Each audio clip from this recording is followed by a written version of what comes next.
بسم الله الرحمن الرحيم.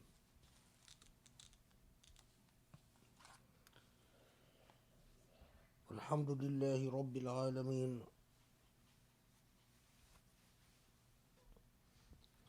وأشهد أن لا إله إلا الله وحده لا شريك له، وأن محمدا رسول الله. وسبحان الله، أؤمن به وأستعينه وأستهديه واستجيره، فإنه من هدى الله فلا مضل له، ومن يضلله فلا هادي له.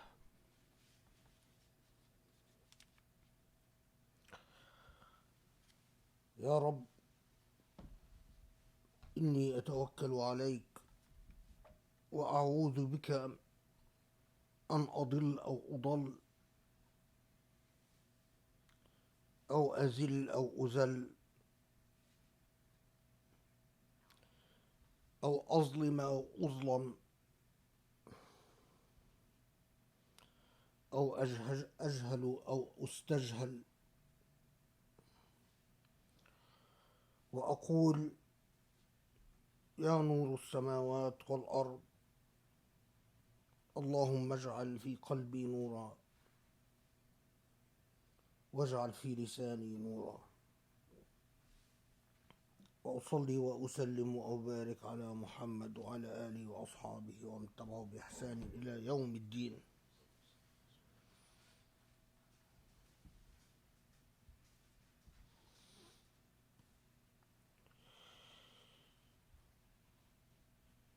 As I was preparing for this khutbah,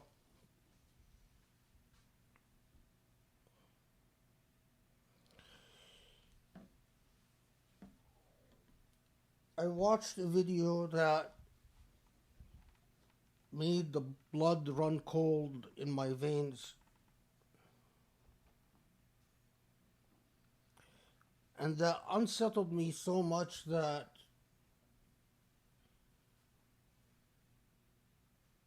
I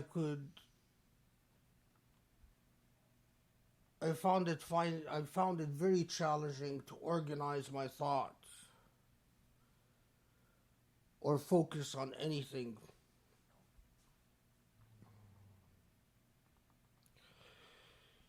The video was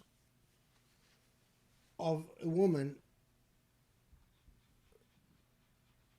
who turned out to be an orphan. She was married.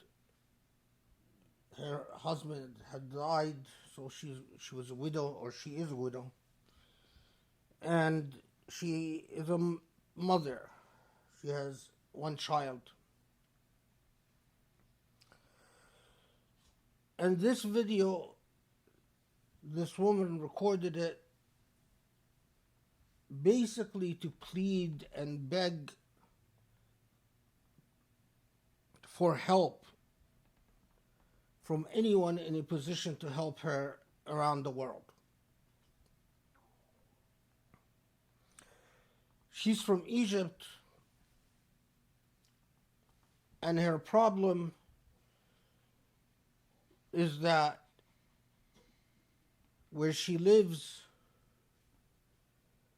there is a police officer who happens to work as a driver for the chief of the police station where she lives. In Egypt, it's not unusual for police officers to have as their full-time job, basically to drive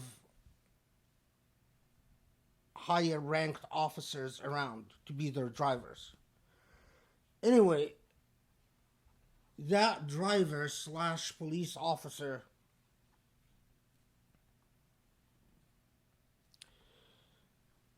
started harassing this woman 6 months ago, demanding that she submit to him sexually, that she basically grant him sexual favors. When she refused, he arrested her sister. Her sister has been in detention in this police station without charges for a few weeks. And he bluntly told this woman that unless she submits sexually, they will not only not release her sister, but according to this disgusting human being, they will continue sexually assaulting the sister in prison or in the police station. It turns out that this sister is a divorcee, and she's, as far as I could find out, she does not have children, but she's divorced. And she is the younger sister of the woman in question.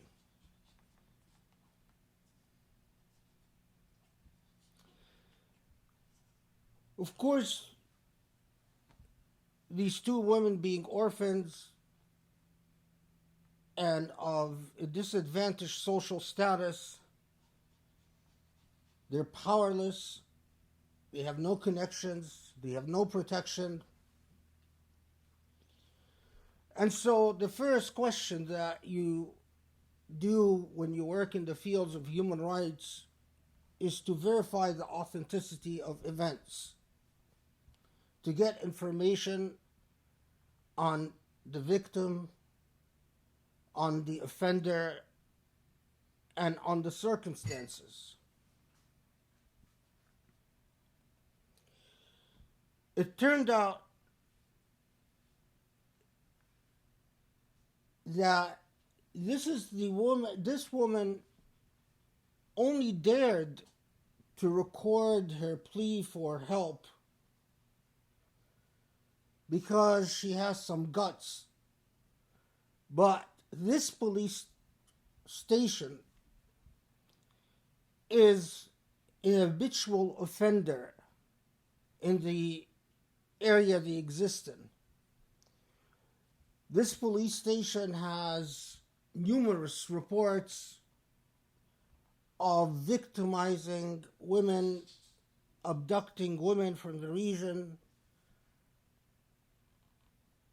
and committing numerous sexual offenses against women.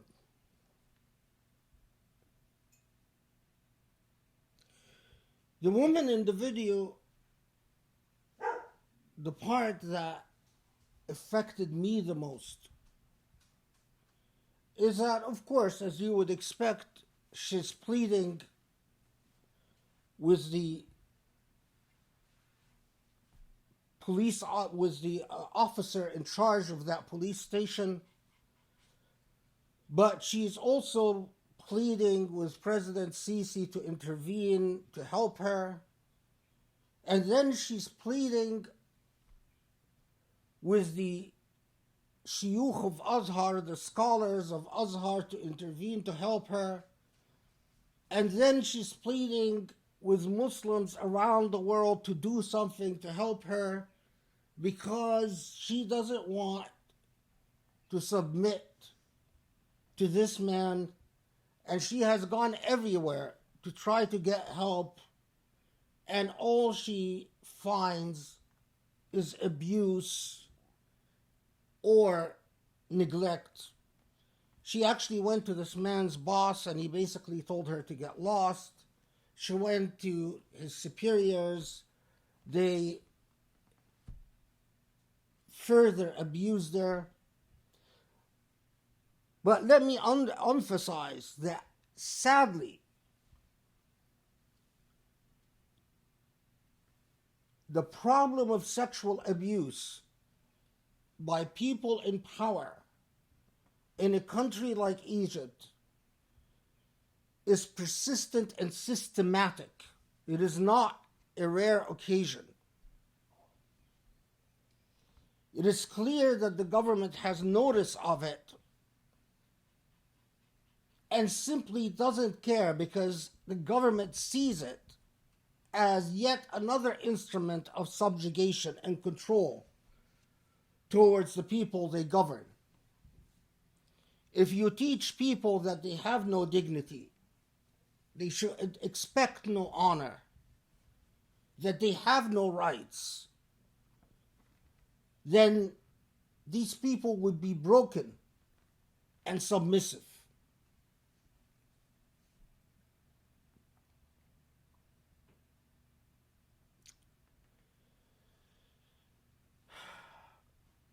Here's the problem.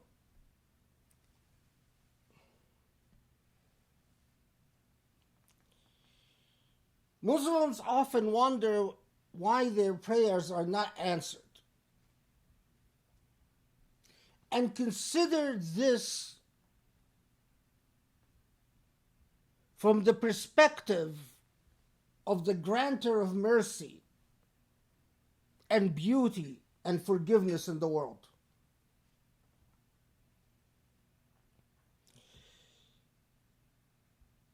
This is a Muslim woman begging because she is powerless, begging because she is an orphan, she's not rich, she has no connections in society, and as it turns out,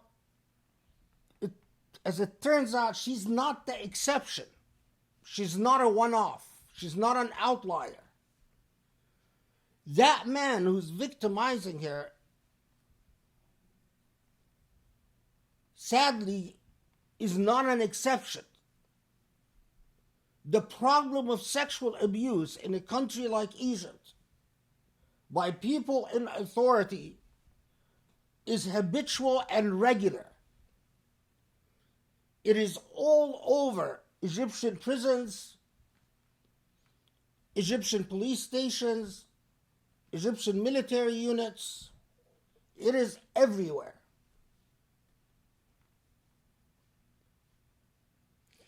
But the part that kept me up and tormented my soul is how easy it would be for this woman's fellow countrymen or even fellow human beings, her fellow Muslims, her supposed sisters and brethren, how easy it would be to help her.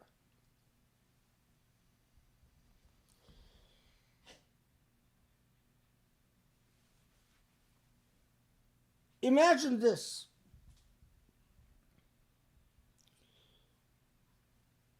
If you're an Egyptian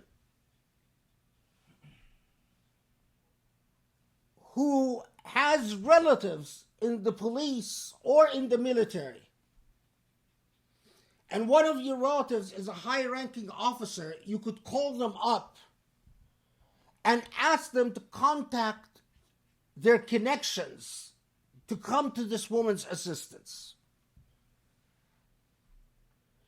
If you are a wealthy businessman in Egypt, everyone knows that money talks in Egypt.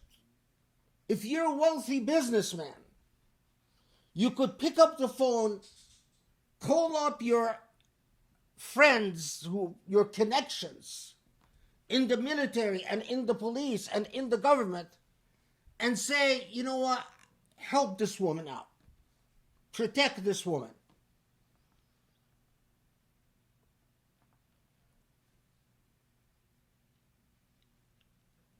But not only that, if you are a rich businessman not in Egypt, not living in Egypt, all these Egyptians who do business all these American Egyptians, all these Egyptians living in the United States, all these rich Egyptian families living in Los Angeles,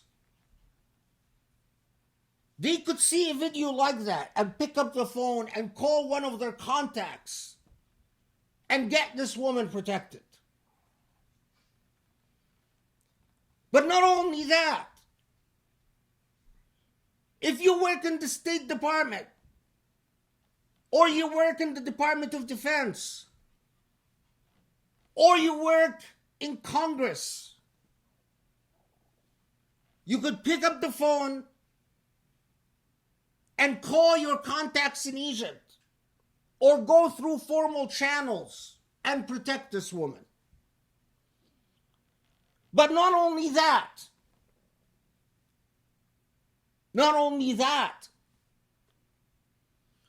if you are just a regular American and you have a trip scheduled to go visit the pyramids or the Sphinx, and you see a video like this, you write a letter to your travel agent and say, I cancel my visit. And the Egyptian government gets just 10 of these notices. Visits to Egypt canceled because of a woman sexually abused. Rest assured the Egyptian government would do something about it overnight. But not only that, you wonder, where's Azhar? The woman begs for the Shuyukh of Azhar to come to her aid and says, do you want me to prosecute myself to the police officers? All those Shuyukh in Egypt, all those Shuyukh, they could pick up the phone and call their contacts in the military and the police and say, as a favor, I'm not asking for a favor this time for my son or my brother or my cousin, I'm asking you to help this woman. In Egypt, everything is done through wasta, through contacts. And normally the Shuyukh of Azhar, when they want something for their kids, for their cousins, for their friends, they'll pick up the phone. But you wonder, the temptation for us sitting here in the United States and say, well, there are a lot of awful things around the world, it's not our problem. But look at the magnitude of failure by Muslims all over for this woman to be in the dire situation she's in. And again, she's just the one who dared record a plea. There are hundreds, if not thousands of women who are victimized and destroyed and no one ever hears of them. Look at the magnitude of failure. People who have contacts in the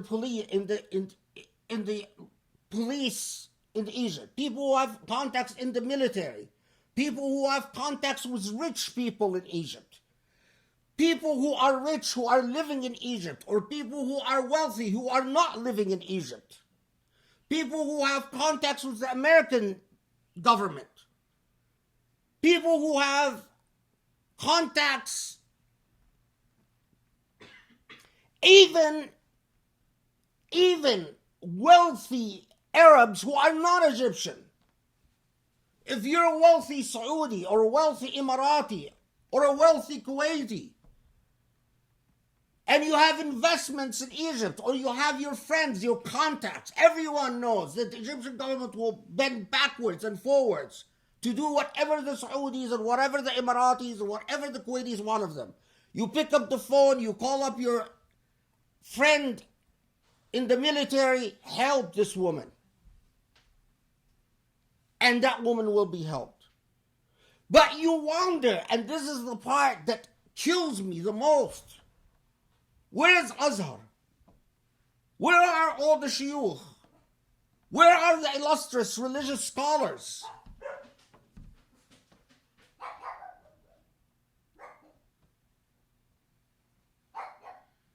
All those religious scholars who call in favors with the military and law enforcement, so-called law enforcement, millions of times every year, not one of them thinks of lifting a finger to help this woman.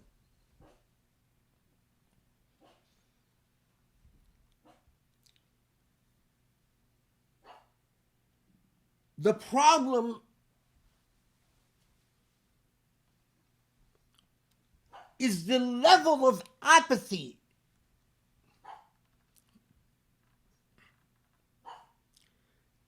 that plagues us as Muslims. Imagine if a woman like that would record a plea like that, and immediately Muslims around the world who live in so-called free countries would feel offended and hurt and just start tweeting or talking about it. Rest assured, the Egyptian government would help a woman like that immediately because they don't want the embarrassment. The problem is the level of apathy. Compare the non-reaction to the plight of women like that. Women who are abused, discriminated against, harassed, subjugated, assaulted, raped. People will talk about whether the hijab is oppression or not from a feminist perspective, but not care about this woman because she's poor. Not say a word, as if this doesn't affect the status of women all around the world.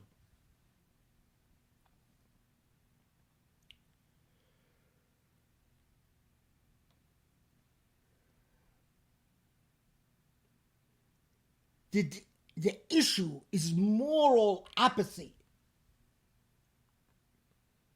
and spiritual defeat. And I ask you, now when it comes to God, when God sees a woman like that and her sister, orphans, victimized, persecuted, subjugated, and God looks upon Muslims and finds wealthy Muslims silent. Politically active Muslims don't care. Religious Muslims and so-called religious scholars, not one of them would think this is worthwhile to mention in a khutbah. All over the Muslim world. All over the non-Muslim world. All over the US. I am sure I am the only one giving a khutbah at Jum'ah who would mention something like this. What do you think Allah, morally, ethically, what do you think Allah's position should be vis-a-vis these people? Should Allah say, bravo, I'm going to answer all your prayers? Should Allah say, you are wonderful, lovely people, I'm going to be on your side? When you pray that Allah cure your son from a disease, Allah please help. Please, my son is sick. My son is going to die. Help! Don't you think Allah remembers a time when you heard someone else beg for help and plead for help? And if you could have done something and you failed to do it, do you think Allah says, oh, no problem, okay, I'll help your kid, although you helped no one but yourself? All these rich Egyptians that I know living in Los Angeles, who I know that they have the cell phone numbers of people in the Ministry of Interior, of people in the Sisi government, who call up if their kids are going to Egypt for vacation, they'll call up their contact and get them 5-star treatment with a phone call from LA, from their homes in Beverly Hills. They could end the plight of this woman. But those rich LA Egyptians, they'll solve the problem and say, oh, this is lie. This is a fabrication. They won't go through the steps for verification that someone like me goes through to find out who this woman is, who her family is, who the offender is, what's the offender's record, what's the offender's priors, what other reports do we have about incidents in this police station. They won't go through any of that. And even if they have an opportunity to learn any of that, they don't want to learn.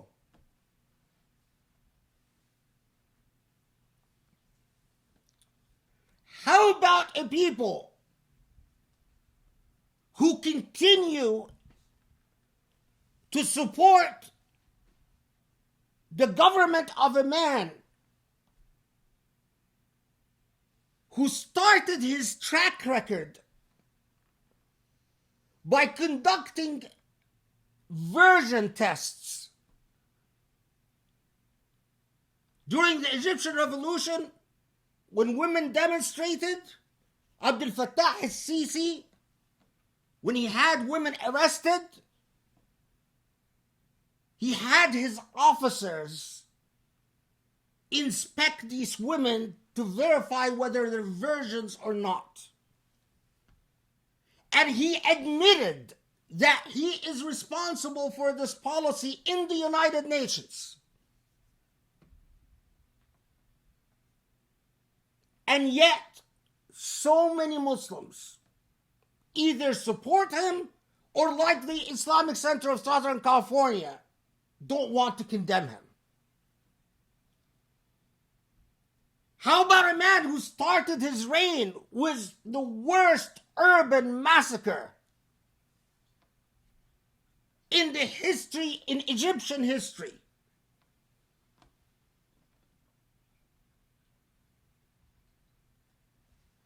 The massacre of Rabaa. Please understand, we Muslims are part of a single tapestry. We are interwoven like the threads of a single rug. Allah looks at us collectively. What do we do with each other and what do we do for each other?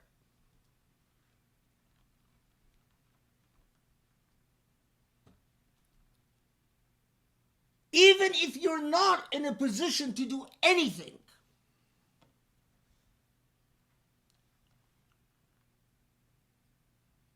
don't you think Allah looks at a minimum, how many Muslims,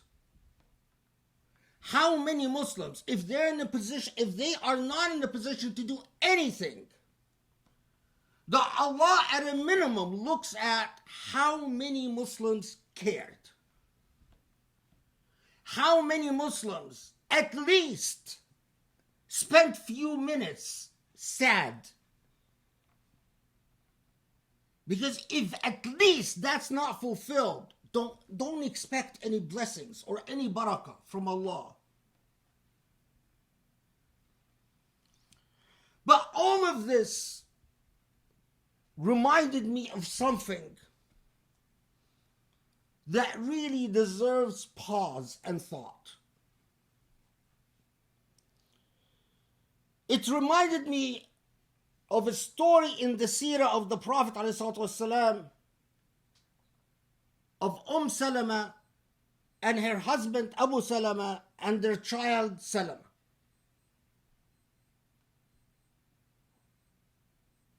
So you can compare ethics and morality, and not even necessarily religious affiliation, but morality. Salama comes from one of the important Arab tribes, Bani Khudayma, but she herself and her husband were poor. They're among the early converts to Islam and facing persecution in Mecca. Salama and her husband Abu Salama at the time, of course later on her husband dies and she marries the Prophet, but at this stage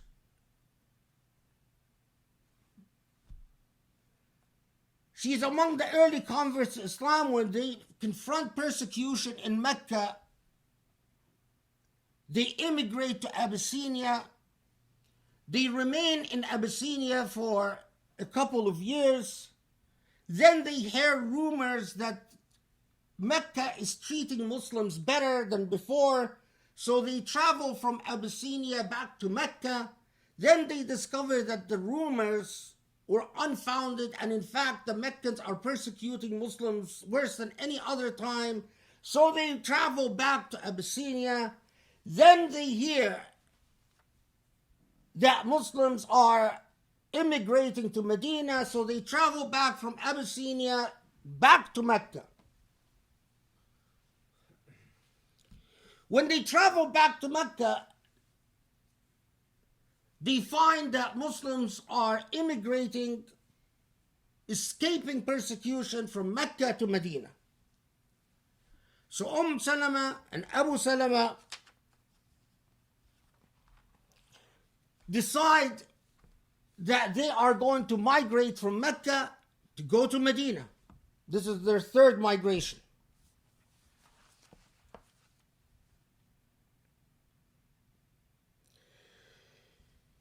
I'm sorry, her tribe is Bani Makhzum, not Bani Khuzayma. Anyway, they pack up what little belongings they had in Mecca and they're on their way to Medina. Both Salama and Abu Salama are from Bani Makhzum, so they're both from the same tribe. Their tribe finds out that they are escaping from Mecca to Medina. They pursue them, they capture them, and Salama's family, her family, tell her husband, if you want to travel to Medina, there's nothing we can do to stop you. But by God, you will not take your wife with you or your son. Either you remain in Mecca suffering persecution with your wife or son, or you go join your Prophet in Medina, but you can't take your wife and son with you. Abu Salama knows there's no point to staying in Mecca because the persecution is intense and relentless. So he continues on to Medina, and Bani Makhzum capture Salama and her kid and head back to Mecca. You will see the relevance in a second.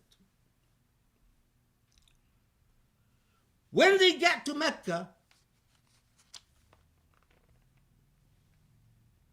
Bani Makhzum, Salama's tribe and her family in particular, tell Salama, we don't want our grandchild raised by a freaking Muslim.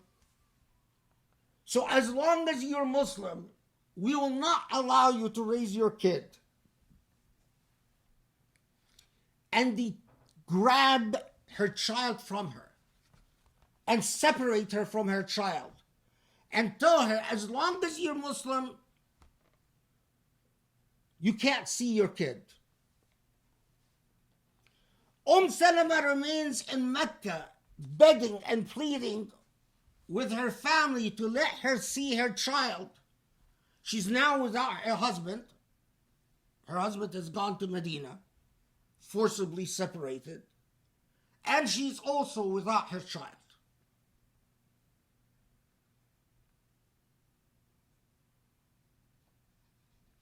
Salama's family notices that she's not eating, she's crying constantly, but she won't leave Islam. And they realize that if they continue doing what they're doing, she's going to die. Finally, after about a year, they tell Salama, okay, fine, you can have your child.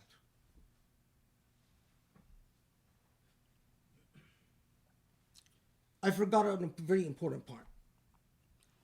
Salama goes to the spot where she was forcibly separated from her husband and sits in the spot, literally crying and praying. And that situation lasts for an entire year. After a year, her family realizes this woman is going to perish. There's no point. We'll give her back her child. The minute she's reunited with her child, Salama wants to travel to Medina to be with her beloved husband. There's a problem though. Salama has no means. No camel, no horse, no donkey. Has no money. The only way she can travel to Medina is to walk. And she doesn't want to wait till a caravan comes along because she's very worried that her family would change her mind and imprison her again or separate her from her child again. So what option she has? The only option is to take her child and to walk from Mecca to Medina, about 250 miles. In the heat, in the desert. Salama takes her child and in fact starts walking in the desert, heading from Mecca to Medina, to be reunited with her husband and to be united with the Prophet ﷺ in Medina.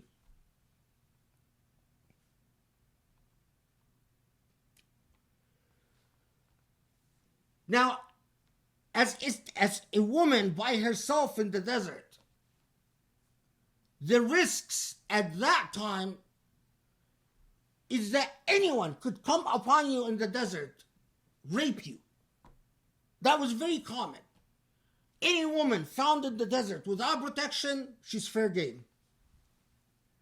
Anyone could come along, rape you and kill you. The more likely scenario is anyone could come along, abduct you and your child and sell you into slavery. That was very common.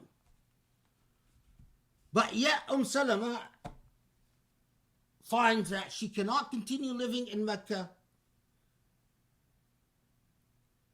and her passion for her husband and for the Prophet ﷺ and for the community of Muslims is to risk it and travel walking from Mecca to Medina,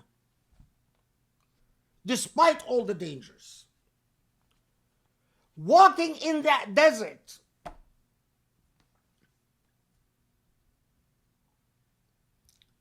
a man sees Salama and her child. His name is Uthman ibn Talha. Uthman ibn Talha is a kafir. He's not a Muslim. He's a kafir. He's not a Muslim.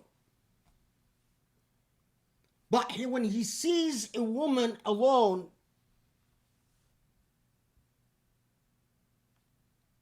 ethics move inside of him. Uthman ibn Talha at that time is a sworn enemy of Muhammad والسلام, and his people. He hates Muslims. He will fight in battles against Muslims. But when he sees this woman alone with her child, he goes to her and he says, "Where are you going?" She says, "I'm walking to Medina to join Muhammad." He says, "Alone? On your feet?" "Yes, I have no other alternative." So what does this kafir do? Uthman ibn Talha do? He gets off his camel, he puts Salama on the camel with her child, and he walks in front of the camel. He takes the camel's, whatever you call that, leash or whatever, and he walks in front of the camel, accompanying Salama on his camel all the way from Mecca to Medina.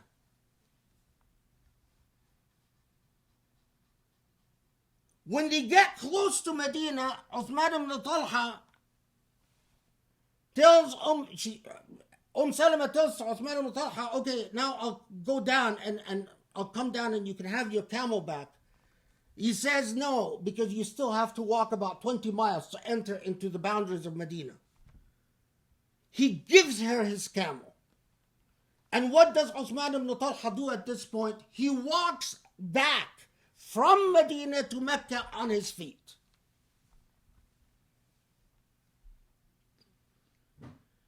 I get the annoying question often, why did Allah send Islam to the Arabs? The Arabs of past, not the Arabs of now. It's because of people like that. He's a kafir. He's a sworn enemy of Muslims. But his dignity and pride could not stand the idea of a woman, even from the enemy's camp, traveling in the desert alone with her child, and out of sheer moral rectitude, he walks her all the way from Mecca to Medina and all the way from Medina to Mecca. And he walks back all the way from Medina to Mecca, and he gives her his camel. Giving someone your traveling camel back then was like giving your four-wheel drive Hummer or your four-wheel drive Cadillac or your four-wheel Jeep, your fancy rugged car. That's like saying, "Here, you take it for your own safety." It took Uthman ibn Talha 8 years to convert to Islam. He converts with Khalid ibn al-Walid and Amr ibn al-As. 8 years he fights against Muslims after that incident. 8 years after that incident. These were the Arabs of the past. Now, I assure you, the Arabs of today, if they see an Salama in the desert alone, if they're in Saudi, they'll say, "Are you a Saudi?" Even if you're a Saudi, what family are you from? Even from a family. Well, you're disgusting. What brought you to the desert alone? If they're an Egyptian, I doubt anyone would dare or care to help that woman. Ask yourself if the Arabs of today are worth Allah's message. From the time I saw this video and spent hours verifying its authenticity, I kept remembering the story of Salama and Uthman ibn Talha and that kafir who walked a woman in the desert more than 250 miles on his feet, and then giving up his camel, and then traveling back by himself on his feet from Medina and Mecca, and then fighting in all the wars against the Prophet after that. Is this man in his state of kufr closer to Allah, or the Muslims of today, or the shuyukh of Azhar who sit there and do the most beautiful azan and recite Quran in the most beautiful way, but can watch a woman like that and just turn it off and move on? The ethics of Islam. Ask yourself, what type of human being are you? And if you are like Uthman ibn Talha in his kufr, are you closer to Allah or the Muslims of today who don't even care that a sister is being raped or being threatened with subjugation and persecution and exploitation? The Muslims of today who sit there and deny that Black Lives Matter, or that say there is no racial persecution, or who defend the Muslim ban.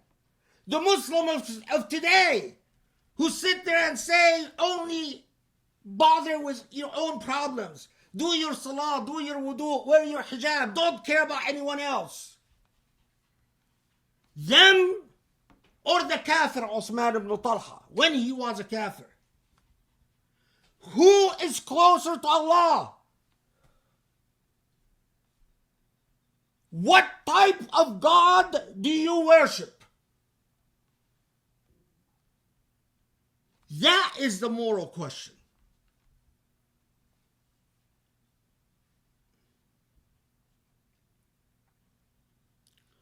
أقول قولي هذا واستغفر الله لي ولكم. أسأل الله يستجيب. بسم الله الرحمن الرحيم. والحمد لله رب العالمين، والصلاة والسلام على محمد وعلى آله وأصحابه ومن تبعوا بإحسان إلى يوم الدين.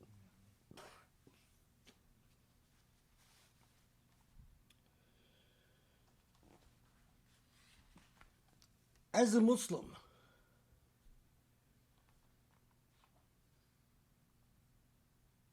do you ask yourself,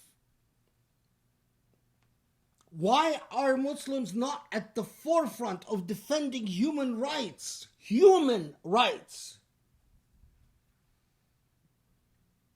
Why aren't Muslims at the forefront of combating human trafficking?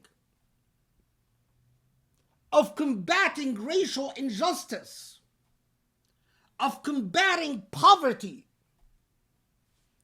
Why is it that Muslims care more about your hijab or wearing nail polish? Whether you should wear or not wear nail polish, whether you should do it this way or that way, instead of being at every level of government working for justice and equity around the world. Do you understand that the police in Egypt wouldn't dare exploit this woman sexually if our president didn't call Sisi my favorite dictator? Do you understand the power of the United States around the world? Do you understand that if our State Department called up Sisi and said, we don't want your police officers sexually abusing Egyptians, sexual abuse in police stations would end overnight, because Sisi would pick up the phone or have a meeting with his officers and say, the United States warned me, they don't want this. Do you understand that we fund the instruments of oppression in countries like Egypt and Saudi Arabia and the Emirates and Yemen and Libya and countries around the world? We support the dictators. We fund the instruments of oppression. We empower the immoral and the abuser. Do you understand the power of the United States around the world? And then how dare you after that say it's none of my business? How dare you say? Do you understand that when you vote for a president or you vote for a senator, you are voting for a public official who will not govern the United States, but is going to rule the world? So when you pick a senator or a president, you better think of the world, not the United States. Whether you like it or not, these are the facts. These are the realities.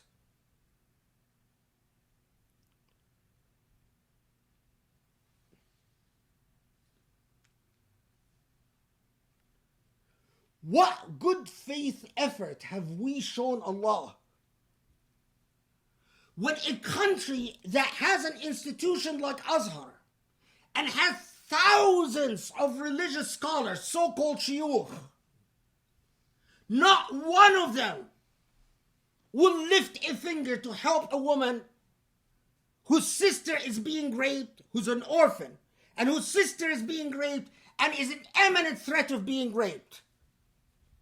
Not one of those shuyukh at Azhar, not the mufti, not the former mufti, not the sheikh of Azhar, not any of these people will lift a finger to help. And then I ask you, and I'm sorry to be so vulgar and put it so bluntly, but if you were in Allah's place, what would you do with these people? What would you do with their prayers? What would you do with their supplication when they get corona and say, Allah, please save my mother, save my son, save my daughter? What would you do? What would you do when you see them living in Beverly Hills, driving expensive cars, flying to vacations in Egypt, owning expensive mansions in Egypt, bragging about their connections with the government and the army? But when they see a video like that, they say it can't be true. It's all lies. It's all fabrications. And if someone tells them, you know what, there's an expert in human rights who verifies this stuff for a living, call Khalid Abul Fadl, find out if it's true or not. No, I don't want to know. He's an ikhwan. What would you do? What would you do with these people?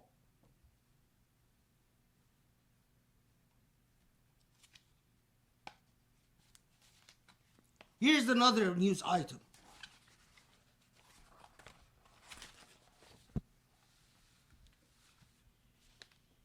Federal authorities in New York seized a shipment of weaves and other beauty accessories suspected to be made out of human hair, taken from people locked inside of Chinese internment camps. 13 tons of hair products worth an estimated $800,000 were in the shipment. Hair. 13 tons of hair coming from the Muslim internment camps. And this is not the first time that the U.S. confiscates hair shipments coming from the camps that hold Uyghur Muslims. This is the third time. Imagine how many human beings do you need to control to cut 13 tons of hair and then sell it to the United States to hair salons and hair companies for a handsome profit. Why did the U.S. confiscate the shipment? Because there's a U.S. law that the U.S. must not allow products that are a result of forced labor. These are your Muslim brethren and sisters in China, held in concentration camps, raped and killed and murdered, not allowed to practice their religion, and not even allowed to keep their hair. If you not have nice hair, it gets taken away from you so that the Chinese government can sell it to the United States at a profit. At a minimum, are you an ethical consumer? At a minimum, if you care about the rights of animals, do you also care about the rights of human beings? When you go to a saloon or you look at hair products, as an American citizen, when you vote for a senator or a representative in the House or a president, do you care about whether you are electing an official who will make a firm stand against the exploitation and the abuse of your fellow Muslims in China? Do you care?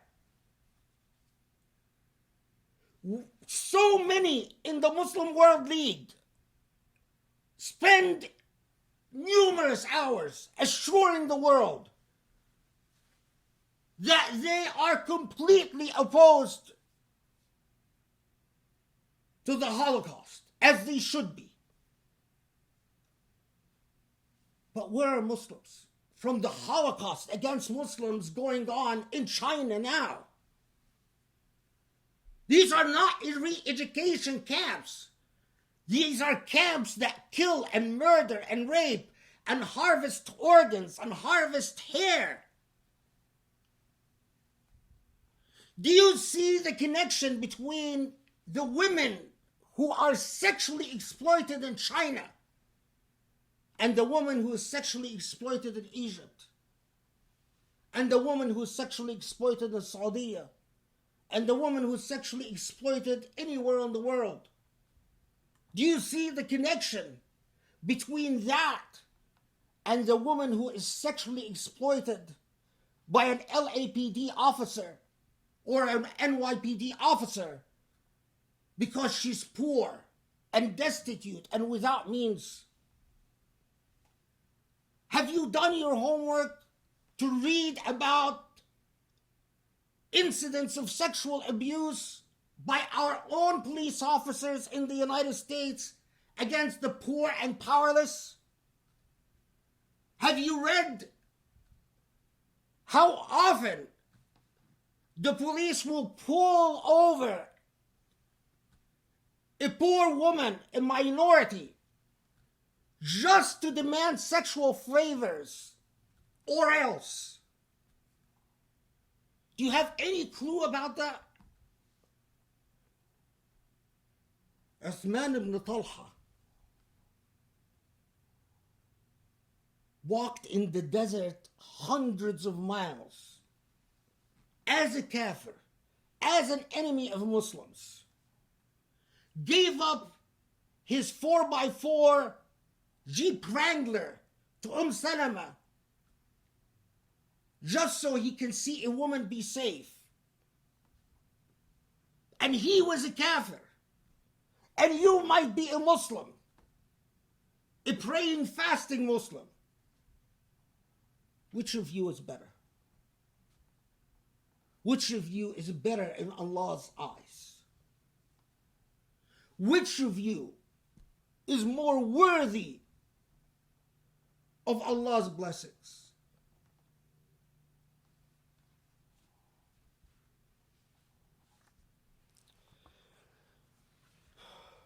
اللهم اعف عنا، اللهم ارحمنا، اللهم اغفر لنا يا رب العالمين. اللهم اهدنا لأقرب من هذا رشدا يا الله يا رب العالمين. Allah, guide us to your truth and to your beauty. Allah, grant us light and purity. Allah, grant us your acceptance and your love and your forgiveness, and peace and blessings upon Muhammad, the Prophet of Allah. إن الله يأمر بالعدل والإحسان وإيتاء ذي القربى وينهى عن الفحشاء والمنكر والبغي وأقم الصلاة يعظكم لعلكم تذكرون. أقم الصلاة.